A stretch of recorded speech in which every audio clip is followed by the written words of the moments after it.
ሰላምታችን በያላችሁበት ይድረሳችሁ የተወደዳችሁ ተመልካቾቻችን የዕለቱ ዜና ቤተክርስቲያን ተጀምሯል። ያረካል አድማሱ አብሬያችሁ ቆያለሁ።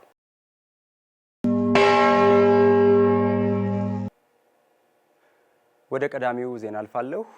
በለገጣፎ ደብረ ብፁዓን አቡነ ገብረ መንፈስ ቅዱስና አቡነ ሀብተ ማርያም ወአቡነ ሐራ ድንግል ቤተክርስቲያን የጸበል ቤት በብፁዕ አቡነ ሳዊሮስ የጠቅላይ ቤተ ክህነት ዋና ስራ አስኪያጅ ተባርኮ ተመረቀ። ፈለጉሽ አሻግሬ ዝርዝር አላት። የሸገር ከተማ አህጉረ ስብከት በለገጣፎ ለገዳዲና በኩራጅዳ ክፍላተ ከተማ ስር የሚገኘው ገዋሳ ደብረ ብፁዓን አቡነ ገብረ መንፈስ ቅዱስ አቡነ ሀብተ ማርያም ወአቡነ ሐራ ድንግል ቤተክርስቲያን ደረጃውን በጠበቀ መልኩ ያስገነባውን የጸበል ቤት በብፁዕ አቡነ ሳዊሮስ የመንበረ ፓትርያርክ ጠቅላይ ቤተ ክህነት ዋና ስራ አስኪያጅ የደቡብ ምዕራብ ሸዋና የሸገር ከተማ አህጉረ ስብከት ሊቀ ጳጳስ አማካኝነት ተባርኮ ተመረቀ። ብፁዕነታቸው በዕለቱ እንደተናገሩት ቅድስት ቤተ ክርስቲያን ዘመናዊ ሆስፒታል ባልነበረበት ዘመን በመስቀሏና በእምነቷ ስትፈውስ መኖሯን በመግለጽ እንዲሁም ትምህርት ሚኒስቴርም ሆና ትውልድን ስትቀርጽ መኖሯን ገልጸው ቤተ ክርስቲያን ዘላቂ የሆነ ልማት እንደሚያስፈልጋትና አሁን እየተሰራ ያለውን ልማትም መልካም ስራ ነው ብለዋል። ሆስፒታል እንዳሁኑ ሳይኖር ቤተ ክርስቲያናችን በቤተ ክርስቲያን በእምነቷ በጸበሏ እንደ ሆስፒታል ሆና ህዝቦቿን ታገለግል ነበረ። ይሄንን መፈወሱን ማከሙን የጀመረችው እቺ ቤተክርስቲያን ናት። ሌላው አሁን ነው የመጣው ማለት ነው። ቤተክርስቲያናችን ለኢትዮጵያ ህዝብ በሙሉ ባለውለታ ናት። ትምህርት ቤት እንደዚሁ ደግሞ ትምህርት ሚኒስቴር ሳይኖር ቀለም በጥብጣ ብራና ዳምጣ ብዕር ቀርጻ ማስተማር የጀመረችው እቺ ቤተክርስቲያን በዛፍ ስር ማለት ነው። ከሁሉ አስቀድማ ህዝብን ስታገለግል የነበረች እቺ ቤተክርስቲያን ነች። ለኛ አሁን አዲስ ነገር የለውም። ቤተክርስቲያን ነች ሁሉ ነገር የጀመረችው። ለምእመናንም የሚሆን ትምህርት ቤት፣ ክሊኒክ፣ ሌሎችንም ልማት በቤተክርስቲያን ዙሪያ መስራት ይገባል። ምእመናን ላይ በመጀመሪያ መስራት አስፈላጊ ነው። በኋላ ደግሞ ምእመናን ካህናትም የሚገለግሉበት የሚጠቀሙበትን ነገር መስራት በጣም ያስፈልጋልና እንደው በየጊዜው ዘላለም እየለመኑ ጣል አርጉ እያሉ ከመኖር በቤተ ክርስቲያን ዙሪያ ልማት ተሰርቶ ራሷን ቤተ ክርስቲያኗ ራሷን እንድትችል የማድረግ ስራ መስራት በጣም አስፈላጊ ነው። አሁን ያየነው ስራ በጣም መልካም ስራ ነው የተሰራው።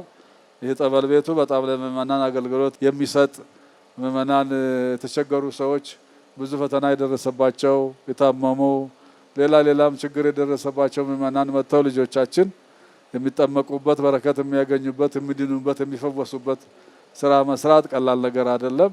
አክሎም ብፁዕነታቸው እንደ አባቶቻችን ለልጅ ልጅ የሚተርፍ መልካም ታሪክ መስራት ይገባናል ብለዋል። ታሪክ አስቀምጠን መሄድ ይገባናል። አባቶቻችን የቀደሙት ወላጆቻችን አያቶቻችን ቅድመ አያቶቻችን ለቤተ ክርስቲያናቸው ብዙ ሰርቶ ነው የሄዱት። ለኛ ያስረከቡት እነሱ ናቸው። ስንት ፈተና ተቀብሎ መከራ አይቶ ብዙ ፈተና አሳልፎ እቺን ቤተ ክርስቲያን ለኛ ያስረከቡት እነሱ ናቸው። እነሱ ባለ ታሪኮች ናቸው። እኛ አሁን የሰራነው ነገር የለም። እኛ እነሱ ባመቻቹልን ባዘጋጁልን ላይ ነው አሁን እየሰራን እየተመላለስን ያለነውና እንደ አባቶቻችን እና እንደ እናቶቻችን እንደቀደሙት አባቶቻችን እኛም በጊዜያችን ሰርተን ለልጆቻችን ለልጅ ልጆቻችን ማስተላለፍ በጣም ያስፈልጋል። ጊዜም መጠቀም ያስፈልጋል። ዛሬ አለን ነገ እኛ የለንምና ስለዚህ ታሪክ አስቀምጦ መሄድ በጣም አስፈላጊ ነው። የደብሩ አስተዳዳሪ መጋቢ ሐዲስ ሙሴ በለጠ ባቀረቡት ሪፖርት እንደገለጹት የጸበል ቤቱን ግንባታ ከ6 ሚሊዮን ብር በላይ ወጪ አድርገው ያሰሩት አቶ ማቴዎስና ባለቤታቸው ወይዘሮ ቅድስት እንደሆኑና በተጨማሪም ቤተክርስቲያኗ ወንጌልን በማስተማር በርካታ ኢአማንያን ወደ ቅድስት ቤተክርስቲያን እንዲቀላቀሉ ማድረጋቸውንና እየተሰሩ ያሉና በእቅድ የተያዙ የልማት ስራዎችን መኖራቸውን ተናግረዋል። ቀደም ሲል ባለው የጸበል ቤት አገልግሎት ስንመለከት ያልተሟሉ ጉዳዮችን በጥልቀት በማየት በሰበካ ጉባኤ ውሳኔ ይህን የጸበል ቤት ስራ በኃላፊነት ቁመው እንዲያሰሩ በኩረ ምእመናን ሲሳይ ለማን ኃላፊነት በመስጠት ይህንን ዘመን ተሻጋሪ የሆነ የጸበል ቤት አቶ ማቴዎስ እና ባለቤታቸው ወይዘሮ ቅድስት በዛሬው ዕለት ተሰርቶ ግምቱ ከ6 ሚሊዮን ብር በላይ የጨረሰ የጸበል ቤት ተሰርቶ ለዚህ በዓል በመድረሳችን የተሰማንን ጥልቅ ደስታ ለማቅረብ እንወዳለን። እግዚአብሔር ይመስገን። የቤተ ክርስቲያናችን ራእይ የብፁዕነቱም አባታዊ ጥረት ሁሉም ሰው በሚገባውና በሚረዳው ልክ ተምሮ ለወንጌለ መንግስቱ እንዲበቃ በመሆኑ አገልግሎቱን ለማሳለጥ ደረጃውን የጠበቀና ወቅቱን የዋጀ ሞንታርቦ መግዛት ተችሏል። በርካታ ኢአማንያንም ወደ እናት ቅድስት ቤተ ክርስቲያን መልሰናል። በተለያየ መልኩ በእውቀታቸው በጉልበታቸውና በሀሳብ አስተዋጽኦ ላበረከቱ ህዝበ ክርስቲያንም የምስጋና ሰርቲፊኬት ተበርክቶላቸዋል። በመጨረሻ መርሃ ግብሩ በብፁዕነታቸው ቃለ ምዕዳንና ቡራኬ ተጠናቋል። የዋሽንግተን ዲሲና አካባቢው ሀገረ ስብከት የመምሪያ ኃላፊዎች ብፁዕ አቡነ ፋኑኤል በአዲስ አበባ ከተማ ከ20 ዓመታት በፊት ያስገነቡትን የግል መኖሪያ ቤታቸውን ለመቄዶንያ በጎ አድራጎት ድርጅት በስጦታ ማበርከታቸው እንዳስደሰታቸው የሚገልጽ የደስታ መግለጫ ሰጡ። ዲያቆን ቴዎድሮስ ፍስሐ በዋሽንግተን ዲሲ አካባቢ ሀገረ ስብከት የሀገረ ስብከቱ የመምሪያ ኃላፊዎች ብፁዕ አቡነ ፋኑኤል በአዲስ አበባ ከ20 ዓመታት በፊት ያስገነቡትን የግላቸውን መኖሪያ ቤት ለመቄዶንያ በጎ አድራጎት ድርጅት በስጦታ መልክ መስጠታቸው እንዳስደሰታቸው የሚገልጽ የደስታ መግለጫ ሰጡ። መግለጫው በመልአከ አርያም ብርሃኑ ጎበና የሀገረ ስብከቱ ዋና ጸሐፊና በሜሪላንድ ግዛት የሆተ ምስራቅ ቅድስት ኪዳነ ምሕረት ቤተክርስቲያን አስተዳዳሪ በንባብ የቀረበ ሲሆን ስጦታ የእውነተኛ ክርስቲያናዊ ፍቅር የምንኩስና ሕይወትና የአባትነት ምሳሌ መሆኑን አሳውቀዋል። ብፁዕ ዘይሌቡ ላዕለ ነዳይ ወምስኪን እምዕለት እኪት ያድህኖ እግዚአብሔር። ለችግረኛና ለምስኪን የሚያስብ ብፁዕ ነው፣ እግዚአብሔርም በክፉ ቀን ያድነዋል። መዝሙር 40 ቁጥር 1። በዚህ ኃላፊና ጠፊ ዓለም ሰው በብዙ ፈተና ችግርና መከራ ውስጥ ያልፋል። በእንዲህ ያለ ዘመን የሰውን ሕመም እንደ ራስ በመረዳት ለተቸገሩ ደራሽ መሆን ከሁሉ የላቀ መንፈሳዊ አገልግሎት ነው።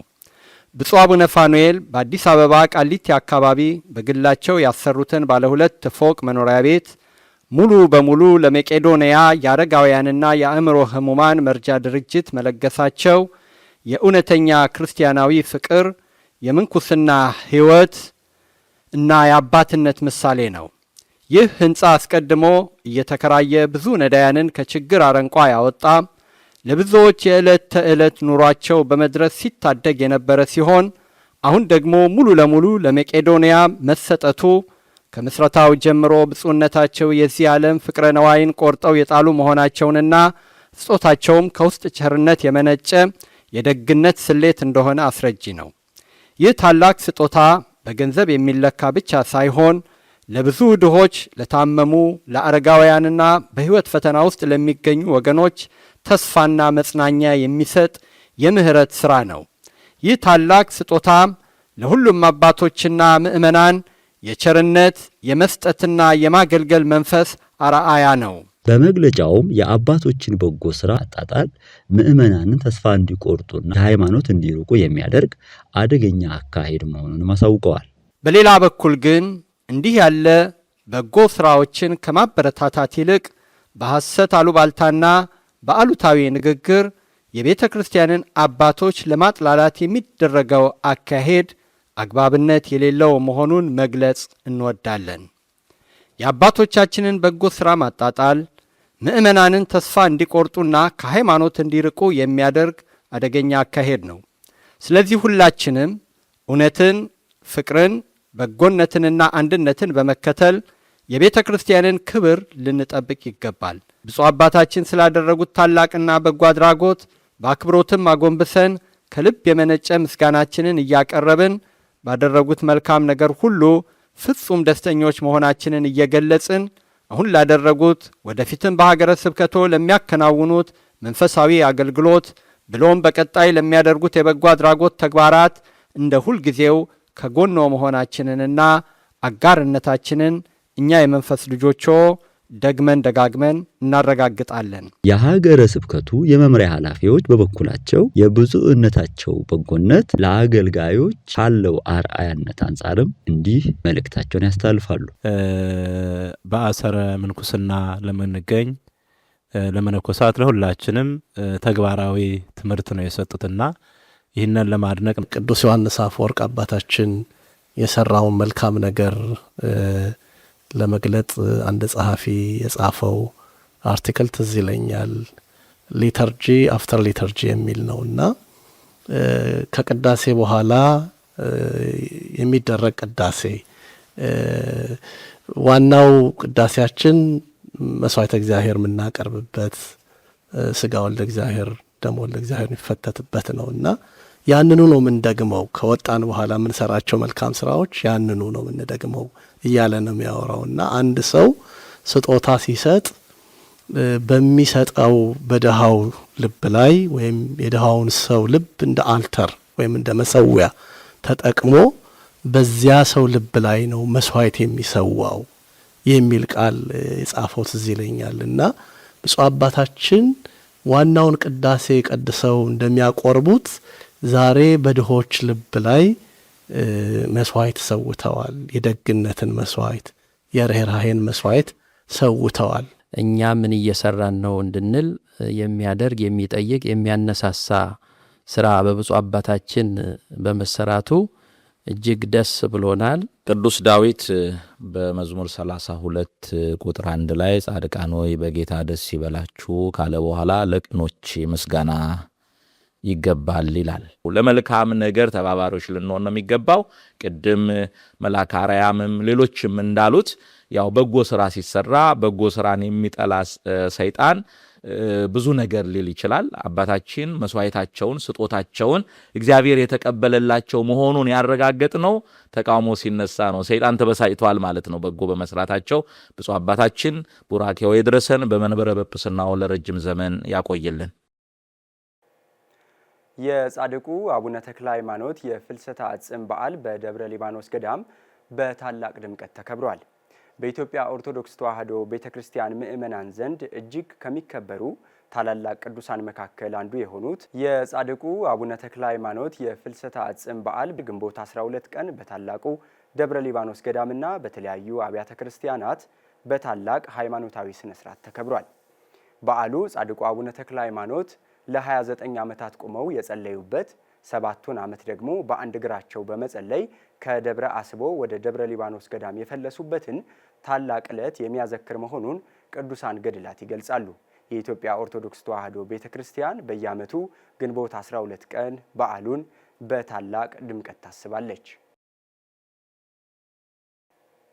የኢትዮጵያ ኦርቶዶክስ ተዋሕዶ ቤተክርስቲያን የሊባኖስ፣ የተባበሩት አረብ ኤምሬትስና የመካከለኛው ምስራቅ ሀገረ ስብከት ሊቀ ጳጳስ ብፁዕ አቡነ ዲሜጥሮስ ግንቦት 10 ቀን 2018 ዓ.ም ወደ ባህሬን ሐዋርያዊ ጉዞ ማድረጋቸው ተጠቁሟል።